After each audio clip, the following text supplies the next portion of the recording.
দোস্ত meet my cute sweet innocent girlfriend?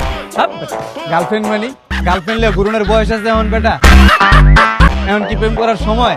এটা আমার ওয়াইফ, বউ বেটা, বিয়ে করে লাইছি। খোঁজ কি বাবা, তুই বিয়ে করে লাইছস? হ বেটা। কংগ্রেচুলেশন ম্যান, এতদিনে তুই একটা ভালো কাজ করছস, মাশাআল্লাহ। থাক, তোর ভাবির এলে একটু ঘুরে আনি। চলো মামা, সেই জায়গায় বেরিয়েছস? এই যে দেখ, আমার একমাত্র শালি? আরে বেটা শালিমানি, ওইটাছে আমার ওয়াইফ, আমার একমাত্র দ্বিতীয় ওয়াইফ। ওয়াইফ মানে? আরে বুঝছ না, শীতের দিন না, একটা দিয়ে কি হয়? বাবুর আজকে কিন্তু বিশেষ একটা দিন, ঠিক আছে? যে আগে মিষ্টি কিনে আনলে। কিরে মামা, তুই জায়গায় দাঁড়ানিস? এই তো মামা এমনি তিন বাবির হলে এক লোকে খুঁজা। আরে মামা, একটা বিশেষ দিন তো, একটু মিষ্টি দোকানে যেতেছি। আমার মামা মনে হইতেছে আজকে একটা বিশেষ দিন, বুঝছিস? বিশেষ মায়েরা দেখতেছিস না মামা, অনেকক্ষণ ধরে চোখাচোখি হইতেছে, মনে হইতেছে আজকে আমার একটা কিছু হয়ে যাবে। বন্ধু, তোর তো আমার একটু অভিজ্ঞতা বেশি, বুঝছিস?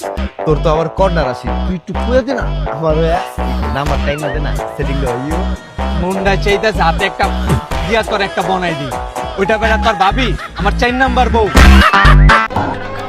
যা যা বাবা যা, তুই এটা বাকি রাখছিস কে? তুই মহল্লার যত ভাই আছে সব মেয়ের বিয়া করে আলা, দেশের সব মেয়ের বিয়া করে আলা, শিশুমের প্রেম করতে এলাকার সব মেয়ের প্রেম করে লাইছিস, আমি বাকি থাকি। এখন বিয়ে করতেছিস একটার পর একটা, একটার পর একটা, কিছু রাখ। তোকে মতো পোলা বেনের লেগে না যুবক সমাজের রাতে সে পুতুলা লইতে, বুঝছিস?